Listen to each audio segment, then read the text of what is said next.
My guest host for tonight is Viv Govender. He is from Vunani Private Clients. And coming up on the show today, we chat to Nesi Chetty, his portfolio manager at Momentum Asset Management, and Mark Hodgson. He's an analyst at Avio Research, and he'll be joining us from Cape Town. Remember, you can follow us on Twitter at investment_360.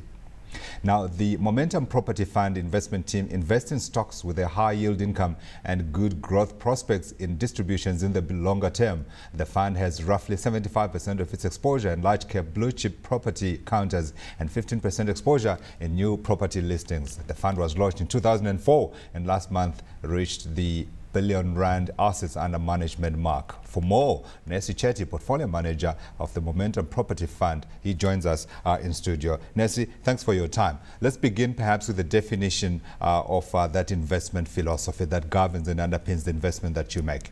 Yeah, certainly. I mean, the Momentum Property Fund invests in shares with a combination of a high income yield and also good capital prospects. Now, typically with income yield, what we are looking at is those companies that have good prospects for distribution.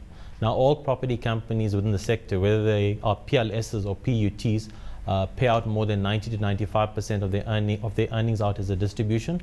What we do within the fund, we look for those shares that are undervalued, that pay out a high percentage of earnings as distribution, and also have the ability through the cycle to have revaluations in their portfolio to add some element of capital growth to the fund. The stock picking approach is three-pronged. We do a top-down analysis where we look at the sectors we want to be in, and particularly within the South African market, there's three sectors: retail, office, and industrial. We take a view on which are the best performing sectors and the best performing nodes. Right. We then marry that up with the bottom-up stock picking, which is the yields on the shares. Right. And when you look at the property sector, particularly in this environment, is there any consideration given to perhaps where the bulk of the company operates? And for instance, would you consider someone in the retail sector perhaps higher than someone, say, who's looking at commercial and industrial completely on his own, or is return the be-all and end-all? Certainly. I mean, from a top-down perspective, we do have a view on which sectors we think will perform through the cycle. I mean, we've got a very strong view on retail. We think certainly within the South African property market that those property companies in lower income nodes will perform better, the likes of a Resilient and a Fortress, right, that have built extensive shopping malls in those areas. Particularly if you look at retail in terms of rural retail malls versus the city malls, we think rural retail malls will do better, predominantly because there's more disposable income in those regions. In the rural areas. In the rural areas.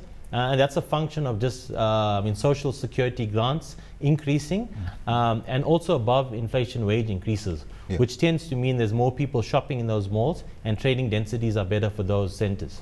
Sure. With regards to the property funds, I mean, obviously you guys are looking at, a nice steady income coming through, and that's obviously dependent to a certain extent, especially with the property funds, on the interest rate. I mean, as a comparison, of course, if the interest rate is very low, a property fund has a nice high yield in comparison. In addition, its funding is quite cheap as well. So what is your view on interest rates going forward? I mean, that's obviously going to be determining, what your view on property is going to be for the next few years. Yeah, certainly. I mean, a large extent of that outperformance in property has come through because interest rates have come down and bond yields have come down. And certainly, I mean, 10-year bond yields at the year started at 8% and they've gone all the way to 7%. Now, our view on interest rates is that we are expecting rate increases in the latter half of next year. So we've pushed our rate increases out. But what we think is for the next 12 months, you'll have a stable rate scenario where bond yields probably go to the 7.5% level. And that should give support for property. Now, what you tend to find is that in an environment where interest rates are quite low, these property companies have been able to capitalize on very good funding.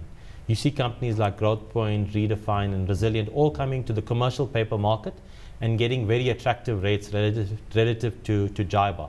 Yeah. So all of these companies have brought down their all-in interest costs. So what they're able to do is fund properties or buy properties at a 7 or 8% yield, fund them at 7 or 8% and buy them at a 10% yield.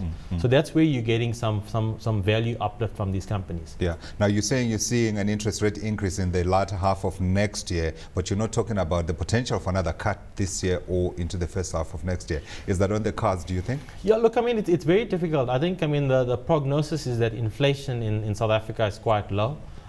We think that inflation has to average around 4 and 4.5% for there to be another cut. Yeah. Certainly the data in terms of retail sales, I mean, you're starting to see that bottoming and then recovering. There has been a bit of credit acceleration, but not enough to push the trigger in terms of another rate cut. I think if you do get that, you'll see the property sector rally in tandem with the bond yields. And certainly the shares we have in the fund will benefit from that interest rate rally. Yeah. How difficult is it to find value in the market that we currently have now? Yeah, I think, I mean, it's not the same as it was probably a year and a half or 2.5 years ago. Yeah. I mean, the property sector is up some 31% year to date. A lot of the large blue chip shares in the property sector have run almost 20 to 25%. I think you've got to differentiate between those quality companies that are trading on sort of 8.5% and 9% yields, right, that have low vacancies and are also managing their costs, versus some of the larger companies that have been consolidating assets. So I think there is value out there, but probably you're seeing some value in some of the newer listings, and some of the large diversified counters within property. And speaking of diversification across in the sector, of course, I mean, property is location, location, location. And in terms of your views right now, I mean, you obviously have South African exposure. Do you have international exposure, and where is that, and where are you finding value internationally? Yeah, within international, I mean, we've taken our exposure predominantly through NEPI and Capital Shopping. NEPI is an interesting company in that, I mean, it's listed on the London stock market through AIMS and also on the JSE, but the bulk of its assets are situated in Romania. There's about 31 properties in NEPI that in total are valued at about 300 million euros. So while we see value in that market, within the Romanian market, NEPI is probably one of a handful of companies doing new development. And the yields they're able to do the development in Romania is about between 9 and 12%, whereas in the South African market, you can probably execute those yields at about 7 to 8. So one, they're getting yield uplift from development. Second, a lot of the areas in Romania like Brahela and Cluj, where you haven't got office competition, NEPI is able to get low cost of funding and execute office development in some of those areas. Now, GDP growth in Romania has been revised downwards from about 2% to about 1.1, 1.2%, but it's an area where, I mean, the retail property it's very underpenetrated. So it's one we own in the fund. We like it. It's giving you a combination of a good yield of more than 8% and also very good distribution growth. So we're forecasting distribution growth of about 12 or 13% next year. But other than Romania, I mean, obviously Romania is part of Europe, etc., and is part of emerging Europe, the Eastern European countries that are coming up. But are you finding any value in places like Spain, France, Italy, even perhaps Greece, where you're having all these issues? I mean, obviously asset prices are down, but is there still no value there? Yeah, look, I mean, on the periphery of Europe, I mean, the countries like Spain and Italy, I mean, the fund doesn't have any shares in those economies. We're cognizant of the fact, I mean, that some of the yields have spiked out, the bond yields have spiked out in those countries. We're still worried about property funding for some of those countries that are located in Spain and Italy. Now, it's a bit different in that in the UK and in Romania, you can get bank funding to do the new development. It's more tougher in the UK and Spain and Ireland, given that they've gone through a crisis period now. So we're reluctant to put money into those countries where we can't see longer term the funding potential translating into yield uplift. Did you make money in the previous cycle when Spain was booming?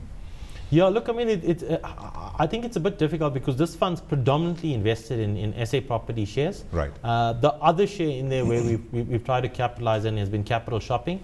So that's a view on the UK economy. Now, Capital Shopping owns, I mean, most of the out-of-town centres within the UK. In their recent result, I mean, their occupancy rate was about 95% and their dividends were flat. But it's one where if UK retail sales recover, this is one where you could see the unwind in its NAV over time. Yeah, interesting. I heard you speak about Cluj, and the last time I heard about Cluj was when we were watching a football match. I can't remember, some years back. But let's talk about one of your issues that you tackle. You call it the kicking of the tires. Let's talk about the kicking of the tires in the South African property environment. What exactly do you mean, and what will you be doing? Look, I think with property is a bit different from other funds that are being managed in that, I mean, a lot of the commercial property relates to large office and retail centers. As investors, I mean, what we look at is liquidity of the shares, right, the investment case, and we actually visit the physical properties to get a sense of what is the development potential, what are the strong geographic nodes. So as analysts and fund managers, we We do site visits regularly on the properties. Go on the ground. So it's actually, I mean, it's actually going and looking at the properties, looking at what the tenant mix is. So now I think a key thing is a lot of the good niche property companies out there have a high national tenant base where they secure very good escalations. As property analysts, I mean, we sort of, I mean, kick the tires in terms of looking at what surrounding properties are doing, what are the yields, what are the competitive nodes of some of those surrounding areas, right, to get a sense of the companies that we invested in, whether they can deliver similar distribution or vacancy outlooks. Speaking of the what you're saying, like, you know, the nodes are, etc. Just give us an idea, where are the hot places right now for property in South Africa? Which provinces, which areas, cities, etc.? Yeah, certainly. I mean, I think within, I mean, even closer to home, I mean, if you look at the Sandton area, someone like Redefine is doing, I mean, office development. They've broken ground on 90 on Greyston, which will be a 19,000 square meter development here. So Sandton and typically Rosebank will tend to prove very strong office nodes over the next 3 to 5 years. And you can understand why, because I mean, they're both quite close to the Gautrain station, so accessibility is very good. There's good tenant demand for properties close to those transport hubs. So you're seeing that as very strong nodes for office, where you can get very good A-grade rentals. And typically A-grade rentals mean there's very little vacancies.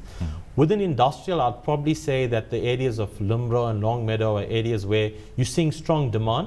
And typically within industrial, what you're looking at is logistics and big box office, not manufacturing industrial that we're looking at.